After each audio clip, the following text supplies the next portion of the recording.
হর হর মহাদেব, জয় মা কালী।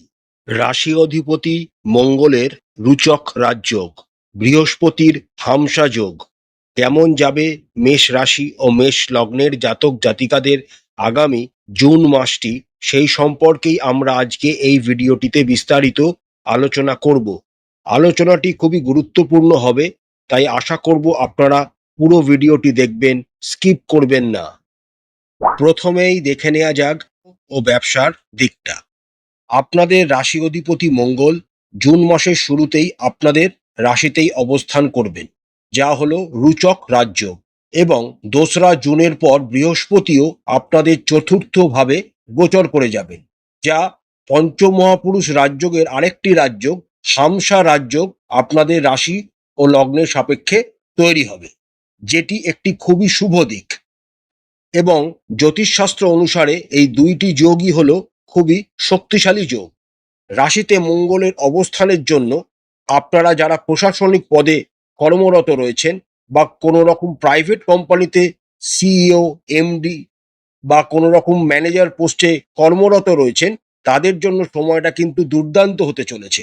আপনারা কর্ম জায়গায় একটা বিশেষ জায়গা নিজের জন্য তৈরি করে নিতে পারবেন।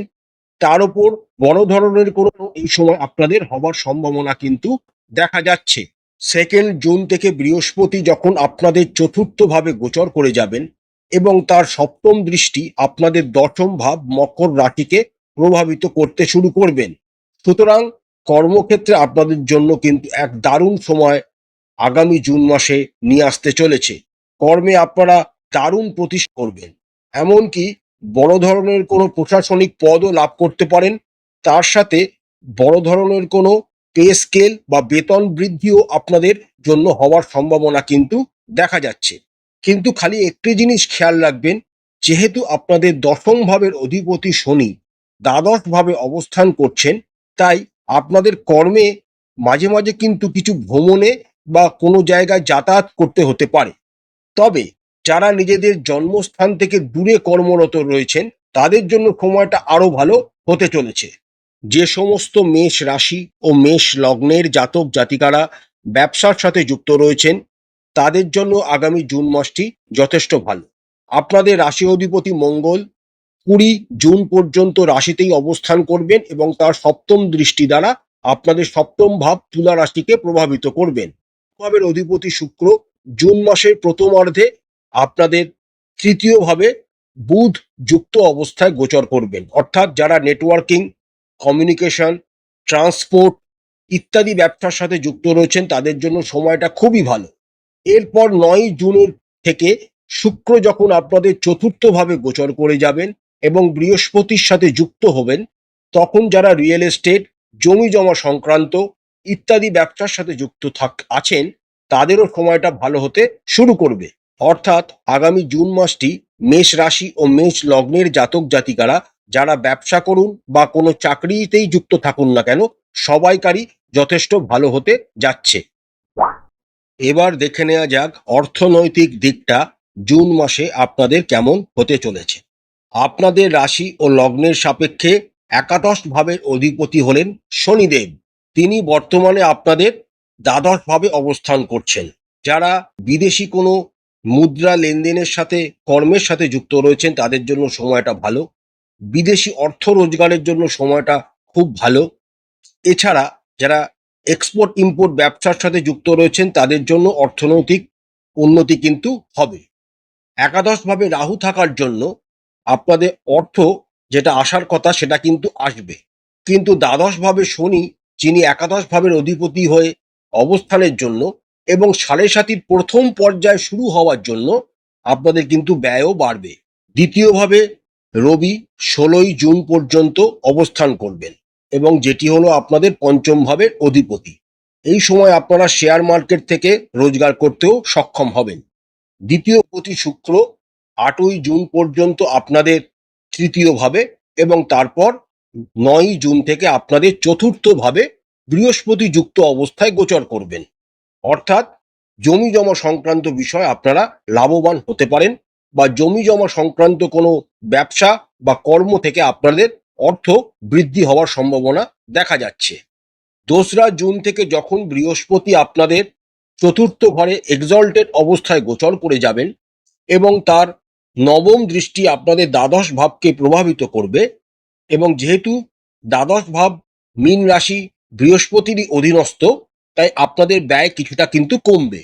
যারা বাড়ি, গাড়ি, জমি, রিয়েল এস্টেটে ইনভেস্ট করতে চাইছেন তারা জুন মাসের 9 তারিখের পর করতে পারেন, সময়টা খুবই অনুকূল। এবার আসা যাক স্বাস্থ্যটা আপন হতে চলেছে। জুন মাসের শুরুতেই আপনাদের রাশিতে মঙ্গল স্বগৃহে অবস্থান করবেন এবং রুচক রাজযোগ তৈরি করবেন, সুতরাং বড় ধরনের কোনো স্বাস্থ্যের সমস্যা আপনাদের কিন্তু হবে না। তার সাথে পঞ্চম ভাবের অধিপতি জুন মাসের প্রথমার্ধে দ্বিতীয় ভাবে এবং তারপর তৃতীয় ভাবে মিথুন রাশিতে অবস্থান করবে, সুতরাং শরীর স্বাস্থ্যের দিক থেকে আপনাদের মোটামুটি ভালোই যেতে চলেছে। খালি একটি কথা মাথায় রাখবেন, যেহেতু আপনাদের রাশিতেই মঙ্গল 20 জুন পর্যন্ত অবস্থান করবেন, এখানে তিনি আপনাদের সাহস বৃদ্ধি করবেন, বীরত্ব বৃদ্ধি করবেন, কিন্তু তার সাথে সাথে মাথা গরম হওয়ার মতো কিন্তু একটা সমস্যা আপনাদের জীবনে কিন্তু চলে আসতে পারে। হট করে আপনারা মেজাজ হারিয়ে ফেলতে পারেন, তাই সেই দিকটা খেয়াল রাখবেন।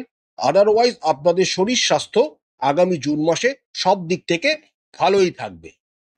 এবার দেখে নেওয়া যাক প্রেম ও বিবাহের দিকটা আগামী জুন আপনাদের কেমন হতে চলেছে। আপনাদের রাশির সাপেক্ষে পঞ্চম ভাবে কেতু অবস্থান করছেন, যেটি আপনাদের প্রেম জীবনে মাঝে মাঝে বাধা বিঘ্ন উৎপন্ন কিন্তু করবে। তার সাথে রাহুরও সপ্তম দৃষ্টি আপনাদের পঞ্চম ভাবে থাকার জন্য চেষ্টা করবেন নিজেদের প্রেম বা প্রেমিকার সাথে সঠিকভাবে ব্যবহার করার, কোনো রকম অশালীন ব্যবহার তাদের সাথে না করার। পঞ্চমের অধিপতি রবি জুন মাসের প্রথমার্ধে আপনাদের দ্বিতীয় ভাবে বৃষ রাশিতে এবং জুন মাসের দ্বিতীয়ার্ধে আপনাদের তৃতীয় ভাব মিথুন রাশিতে অবস্থান করবেন। পঞ্চম ভাবের অধিপতি দ্বিতীয় ভাবে অবস্থানের জন্য আপনারা চেষ্টা করবেন এই সময় ভালোভাবে নিজেদের প্রেমিক বা প্রেমিকার সাথে কথা বলার, এবং তারা আপনার কথা শুনতেও চাইবে এবং বুঝতেও চাইবে। তৃতীয় ভাবে রবি যখনই গোচর করে যাবেন এবং মিথুন রাশিতে অবস্থান শুরু করবেন, তখন থেকে আপনাদের দুজনের ভেতর কমিউনিকেশন স্কিল অনেক বেশি পরিমাণে বৃদ্ধি পেয়ে যাবে। আপনারা তখন একে অপরের যে সাথে যদি কোনো ভুলভ্রান্তি অতীতে থেকে থাকে সেখান থেকেও বেরিয়ে আসতে পারবেন। যারা এখনো কোনো প্রেমের সম্পর্কে জড়াননি তাদের জীবনে জুন মধ্যে নতুন কোনো প্রেম তাদের জীবনে আসতে পারে, এবং সম্ভবত সেটা খুব চেনা পরিচিত লোকের সাথেই আপনাদের প্রেম সম্বন্ধ তৈরি হতে পারে। যে সমস্ত মেষ রাশি ও মেষ জাতক জাতিকারা বিবাহিত, আগামী জুন মাসটি তাদের মোটামুটি শুভ বলা যেতে পারে।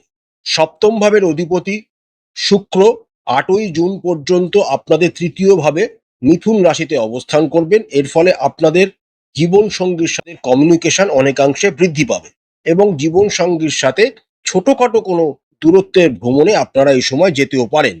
শুক্র যখন আপনাদের চতুর্থ গৃহে গোচর করে যাবেন এবং কর্কট রাশিতে বৃহস্পতি যুক্ত অবস্থায় 9 জুন থেকে গোচর করতে শুরু করবেন, তখন থেকে আপনাদের বৈবাহিক জীবন বা দাম্পত্য জীবন আরো ভালো হতে শুরু করবে। পরিবারে আনন্দ অনুষ্ঠান হওয়ার সম্ভাবনা দেখা যাচ্ছে। পরিবারে কোন নতুন অতিথি আসার সম্ভাবনাও কিন্তু প্রবলভাবে ইঙ্গিত দিচ্ছে। যারা নতুন বিবাহ করেছেন তারা কনসিভ করার জন্য চেষ্টা করতে পারেন। 15ই জুনের পর সময়টা বেশি অনুকূল হবে। খালি একটি কথা মাথায় রাখবেন, 20 জুন পর্যন্ত আপনাদের রাশিতে মঙ্গল অবস্থান করছেন। এই মঙ্গলের সপ্তম দৃষ্টি আপনাদের সপ্তম ভাবকে প্রভাবিত করবে, তাই জীবন শরীর স্বাস্থ্যের প্রতি একটু নজর রাখবেন এবং কথাবার্তা বলার সময় একটু শালীনতা বজায় রাখবেন। কোনো রকম মাথা গরম করবেন না, কারণ মেজাজ হারিয়ে ফেললে আপনাদের সম্পর্কের কিন্তু অবনতি হতে পারে, সেই দিকটা খালি খেয়াল রাখবেন। এবার আসা যাক আগামী জুন মাসে পারিবারিক জীবন মেষ রাশি ও মেষ লগ্নের জাতক জাতিকাদের কেমন হতে চলেছে সেই বিষয়টিতে। আপনাদের রাশির সাপেক্ষে দ্বিতীয় ভাবের অধিপতি শুক্র জুন মাসের 8 তারিখ পর্যন্ত তৃতীয় ভাবে অবস্থান করবেন। ফলস্বরূপ আপনাদের পারিবারিক সাথে কমিউনিকেশন স্কিলস অনেক বেশি বৃদ্ধি পাবে। এরপর 9 জুন থেকে শুক্র চতুর্থ ভাবে গোচর করবেন, যেটি একটি খুবই শুভ দিক, এবং চতুর্থ ভাবে শুক্র দিকবল লাভ করে থাকেন, অর্থাৎ পরিবারে আনন্দ অনুষ্ঠান, মাঙ্গলিক অনুষ্ঠান, শুভ কোনো গেট টুগেদার ইত্যাদি হওয়ার সম্ভাবনা কিন্তু দেখা যাচ্ছে। 2nd জুন থেকে চতুর্থ ভাবেই বৃহস্পতি অবস্থান করবেন এবং হামসা রাজযোগ আপনাদের চতুর্থভাবে কিন্তু বৃহস্পতি তৈরি করবেন। ফলস্বরূপ পরিবারে অতিথি সমাগম, অতিথির সাথে আনন্দ সময় কাটানো, পরিবারে জনসংখ্যা বৃদ্ধি বা পরিবারের সাথে কোনো জায়গায় দূর ভ্রমণ ইত্যাদি হওয়ার সম্ভাবনা কিন্তু দেখা যাচ্ছে। যেহেতু বৃহস্পতি আপনাদের নবম ভাবের অধিপতি, অর্থাৎ তিনি চতুর্থভাবে গোচর করছেন, তাই পরিবারকে নিয়ে আপনারা কোনো ধর্মীয় স্থানে ভ্রমণেও এই সময় যেতে পারেন। 10 জুনের পর থেকে আপনাদের পারিবারিক কোনো সম্পত্তি ক্রয় করতে পারেন, যা আপনাদের সমাজে সোশ্যাল স্ট্যাটাস অনেকাংশে বৃদ্ধি করতে পারে। খালি একটা জিনিস মাথায় রাখবেন, যেহেতু শনির তৃতীয় দৃষ্টি আপনাদের দ্বিতীয় ভাবকে প্রভাবিত করছে, তাই মাঝে মাঝে পারিবারিক অ্যাটমসফিয়ার একটু গুরুগম্ভীর প্রকৃতির হয়ে যেতে পারে, সেই দিকটা একটু খেয়াল রাখবেন। আদারওয়াইজ পারিবারিক জীবন কিন্তু আপনাদের যথেষ্ট ভালো। আপনাদের মায়ের শরীর স্বাস্থ্যের উন্নতি ঘটবে। অতীতে যদি মায়ের কোনো সমস্যা থেকে থাকে, সেখান থেকে তারা 2 জুনের পর থেকে মুক্তি লাভ করবেন এবং আপনার মায়েরা আপনাদের সমস্ত ব্যাপারে সাপোর্ট করবেন। পিতার শরীর স্বাস্থ্যেরও উন্নতি ঘটবে, তাদেরও শরীর স্বাস্থ্য নিয়ে তেমন কোনো চিন্তার কারণ কিন্তু দেখা যাচ্ছে না। ভাই বোন, দাদা দিদির কাছ থেকেও আপনারা বিশেষ কোনো লাভ এই সময় পেতে পারেন। তারা আপনাদের সমস্ত সুবিধা অসুবিধার ক্ষেত্রে আপনাদের পাশে দাঁড়াবেন। বন্ধু বান্ধবরা আপনাদের পাশে থাকবেন এবং সমস্ত বিষয় আপনাদেরকে সাহায্য করবেন। প্রতিকার প্রতিকার স্বরূপ আপনারা রাশি ও লগ্নাধিপতি মঙ্গলের বীজ মন্ত্র প্রতিদিন 8 বার করে জপ করবেন। তার সাথে প্রত্যেক মঙ্গলবার বজরংবলীর মন্দিরে গিয়ে পুজো দেবেন এবং লাড্ডু নিবেদন করবেন এবং সেই লাড্ডুগুলিকে প্রসাদ হিসাবে সবার মধ্যে বিতরণ করবেন। ভগবান কার্তিকের যে কোনো একটি মন্ত্র প্রতিদিন পাঠ করবেন এবং প্রতিদিন সকালবেলা স্নান সেরে সূর্যকে জল বা অর্ঘ্য নিবেদন, এতে আপনাদের অনেক উন্নতি ঘটবে। এবং তার সাথে আপনারা যদি স্নান সারার পর কেশর বা সাদা চন্দনের তিলক নিজের মাথায় লাগাবেন। আশা করছি আজকের ভিডিওটি আপনাদের ভালো লেগেছে। জুন মাসটি আপনাদের সবাইকার ভালো কাটুক এই আশাই করি। মা কালী আপনাদের সমস্ত মনস্কামনা পূর্ণ করুক, আপনাদের সমস্ত ইচ্ছা যেন পূরণ হয় এই প্রার্থনাই করি মা কালীর কাছে। আমাদের চ্যানেলের কন্টেন্ট যদি আপনাদের ভালো লাগে তাহলে অবশ্যই চ্যানেলটিকে লাইক করবেন, শেয়ার করবেন, সাবস্ক্রাইব করে আমাদের চ্যানেলটির পাশে থাকবেন। হর হর মহাদেব, জয় মা কালী, নমস্কার।